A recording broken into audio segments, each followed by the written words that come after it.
Hey everyone, welcome to the Knit Book Nook. My name is Sam. And I'm Steph. And in this video, we're going to be talking all things Clue 1 of the 2025 WestKnits MKAL Mystery Musikal.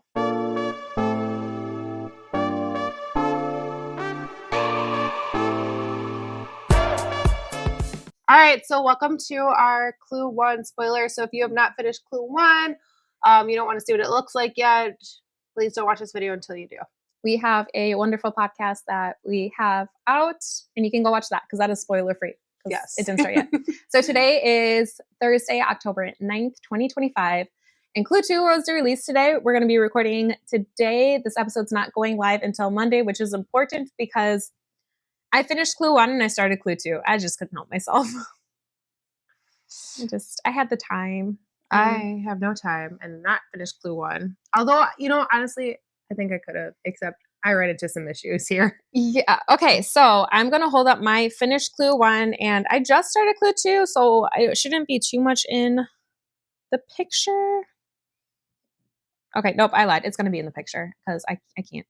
So this is a finished Clue 1 in the beginning of Clue 2. So Clue 2 spoiler, sorry.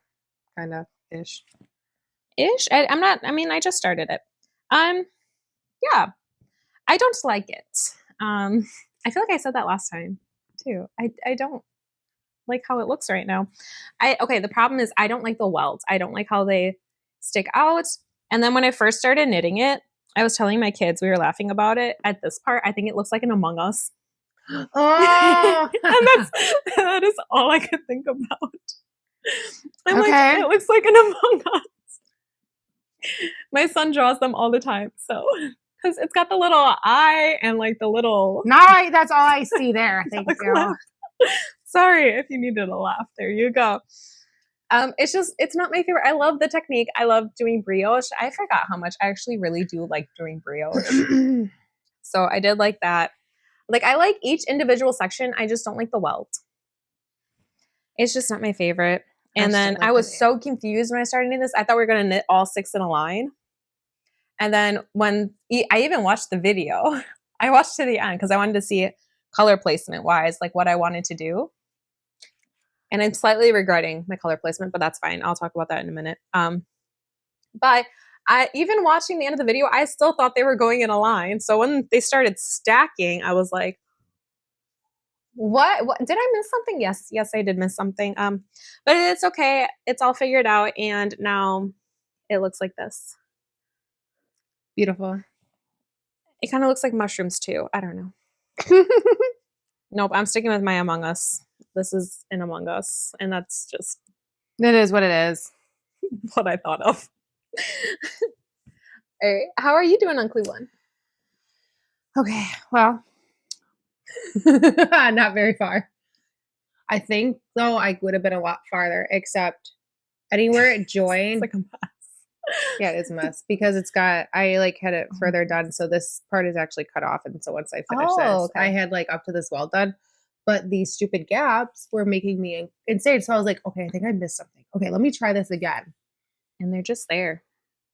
I may cry. And I knew they were going to be there, but I just don't like them. So I think I'm just going to start joining it in funky spots and just call it a day, like double joining it up and doing in between. Yeah. Because I don't like them, and I would have been a lot further. Like I said, I personally don't think. Oops, sorry, I smacked Mike. I don't think any of these things are that complicated once you get through the brioche. And the brioche to me isn't even complicated anymore. It's not actually, because it's so small portion. It's not even that time consuming. See, that was my longest section. Was the brioche, just because you have to do every row twice.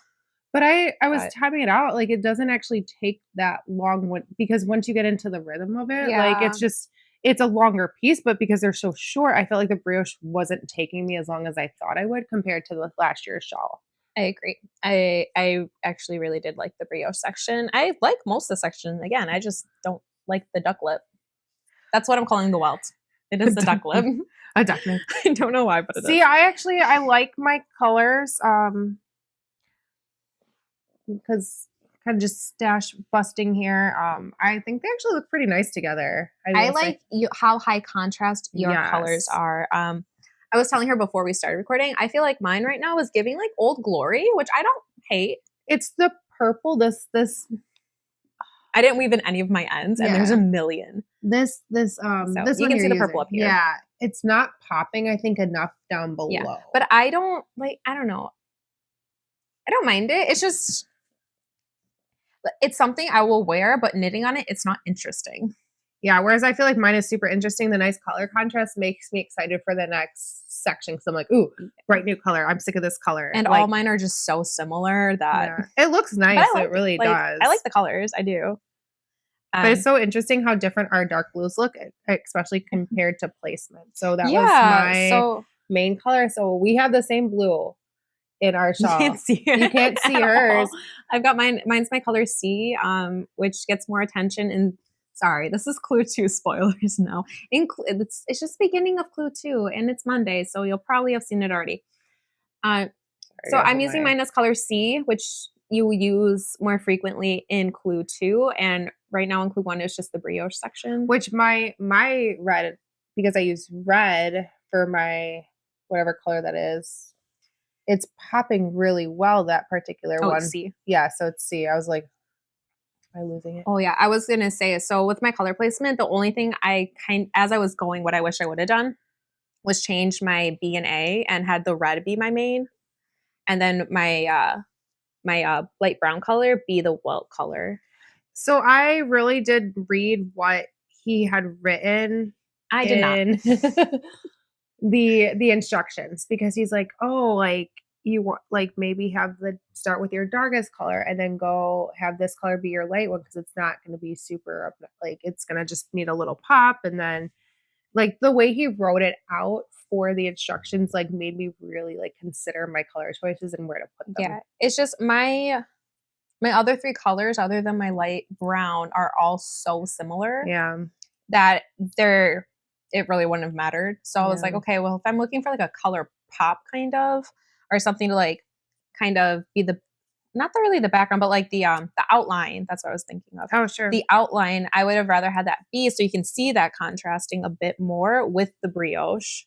Because I do think the red and that dark blue, they would have kind of gotten a little more muddied. Oh, sure. And then even this one with my my brown and my purple, now I'm going back. I'm like, I almost kind of had to do that color so you could see the other colors. And it was just me. It was bad.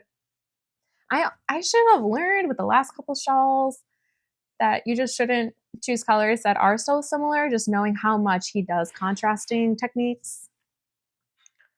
Maybe I'll learn for next year, but probably not, because I'm not gonna lie, I will probably wear this. And if it was all crazy colors, I probably wouldn't reach for it. Oh, sure. So, but these colors, I do. Yeah. I like the colors. I would wear all these colors. Yeah, my colors, I mean, because I'm doing yellow and blues again, so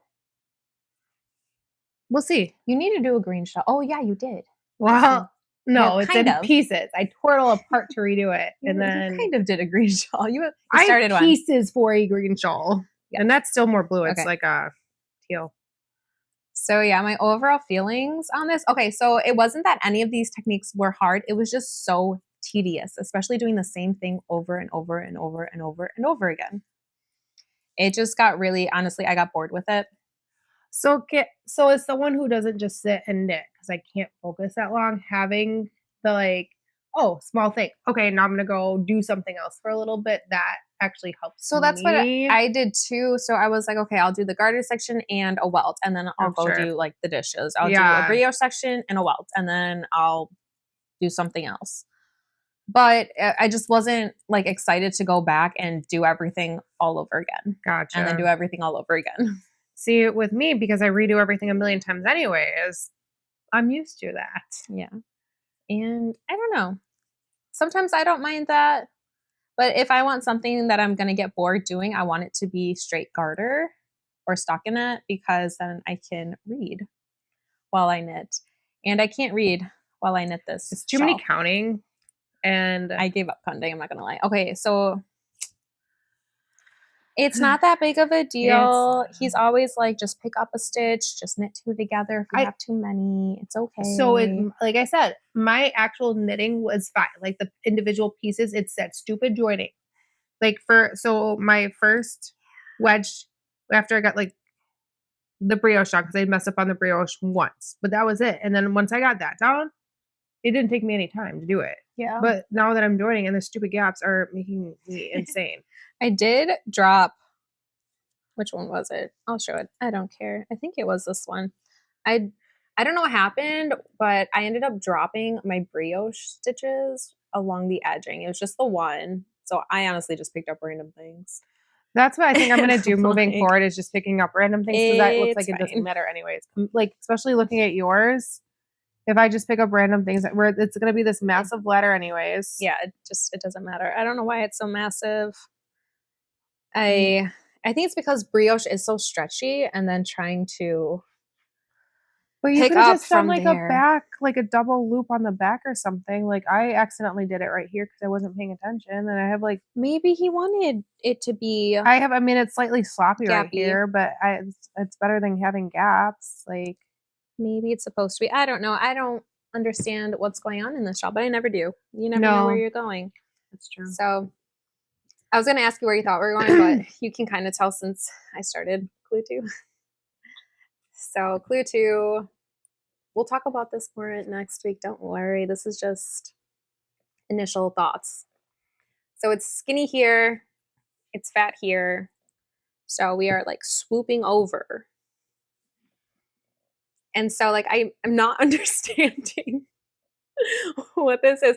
And I've been watching Two People Are Knitting his Marled Magic blanket, and it is very much like you are working in like this section over here, and then you're in this section down here, and then it's up here, and then down here. And I feel like that's what this is just doing to my brain. Which it does. I do really like Clue 2, but we'll talk about that next week. This week is Clue 1. I will still be on Clue 1 next week. Don't worry, guys. I don't think I have anything else to say about it. Oh, I should probably talk about the needles. I'm just using the recommended needles. So the US 4, which is a 3.5, I think. Yeah, 3.5. My ChiaoGoo Red Lace Interchangeables. And I'm using the longest cord. I don't know what that is. I'm just using these big giant ones. And I bought a pair of new ones because my dog chewed a pair. And I accidentally just picked up because, we'll talk about that real quick. Your needles? No, not that. I talked about that last time. So I was sitting there knitting, and I don't always, sometimes I sit and I do it over my lunch break. So I'm not like, and I do it on the couch. So I definitely don't have my stuff like spread out over a table or even on my lap. Sometimes I'm like hunched in a ball. Well, sometimes when I was trying to knit, especially when you get into the brioche section, you put some onto your other set of needles and then you knit with the other set.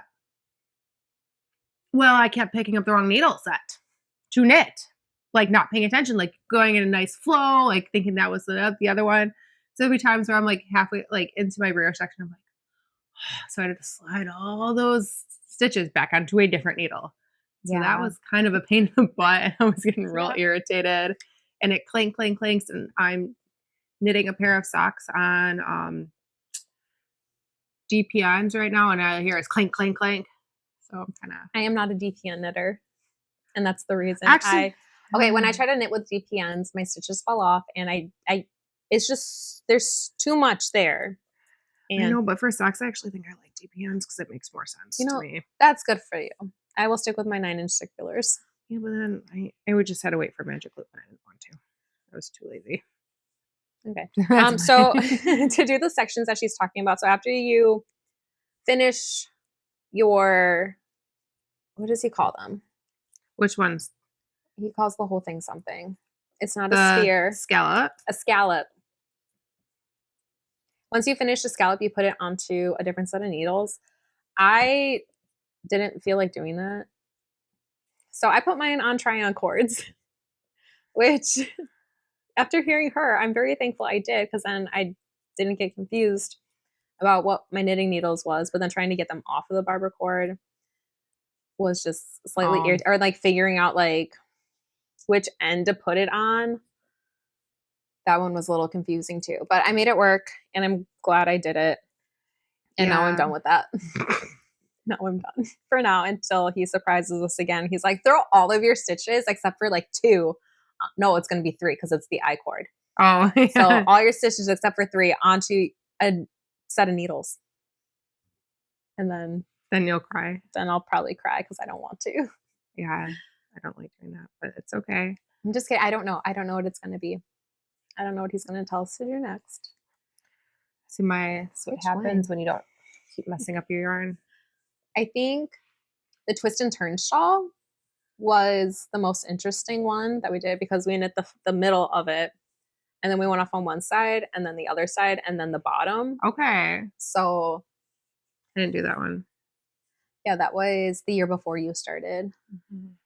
And so I didn't mind that one because it kept it more interesting. My problem is, so I was one day trying just to go back to that Geo Gradient shawl. And, knitting 2 years later, and I'm not saying I'm a good knitter by any means, but I did complete my first MKAL shawl.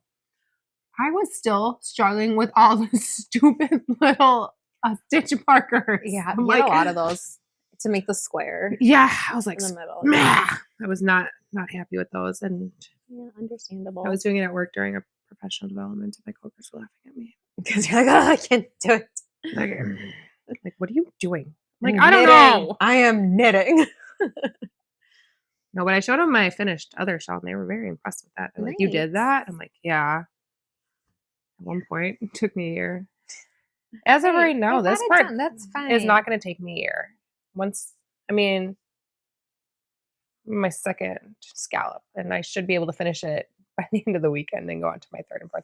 Obviously, I don't think I'm not going to be done during their actual timeline, but hopefully that's okay. Yeah, and that's why I keep taking it apart, to be honest. I already came in with the expectation I was not going to finish it on time just because of being crazy busy lately. Yeah, and we have very different knitting times. So I'm a stay-at-home mom, so I have more times throughout my day that I can just pick up my knitting and work on it. Go to work, but I get a solid time at the evening to do it. But then by that point, I will say my knitting kind of just I can't focus on it. Yeah, well, you've had this entire day. You're kind of tired. So trying to focus on a heavily patterned something. And counting, just sometimes counting. Just at that point, you're just I just want to shut my brain off. I want to relax. I could probably just knit a pair of socks. Yeah. I'm getting way better at those. But definitely not a pattern shawl. I have to keep track of what I'm doing. Right. Well, I don't think I have anything else to say about Clue 1. It's just the welts are just not my favorite. I don't like how they stick out, but I'm happy with I am happy with my yarn color overall. I'm happy with what I chose. And I like the different sections a lot. It was the welts. You just hate the welts. I just hate the name. So you started off bad with naming it welt. I'm sorry. It's a ducklet. I was trying to explain it, and Dan and I went out to dinner the other night, and I was like, yeah, I just finished a welt section because I'd been able to finish the first probably 3/4 of a scallop pretty quickly, and I'm like, yeah, I'm on the second. What is it? It's not a brew, is it? That's what I mean. Close. It's some kind of injury. That's really funny. I don't like the name of it, which is I actually don't mind the welts, except this wonky one right over here. But I don't know why. I don't like them so much. I mean, part of this one is the one at the top. It covers that whole top eyelet row. Why did I even knit it? It just covers you're right. Mine completely does cover the eyelet row. Why did I even knit it? It just gets covered up. Now you made me sad. I'm sorry. Just unnoticed. I didn't realize it did, but she's 100% right. It is completely covered. It's completely covered. And I put work into that. Eyelets are just a pain in the butt, especially because I'm such a tight knitter. So you need to loosen up a little bit before you go on to the next section. I know. That's just, okay, there's your little teaser, other than the fact that I showed it. I'll explain to her why in a minute. But you can join us next week for Clue 2. Still probably be yelling at Clue number 1. And we will share more of our thoughts. All right. If you liked this video, please like, comment, subscribe, share this out with your friends if they are knitting the MKAL. Let us know if you're knitting it as well and how you feel about these duck lips. Good night. Bye.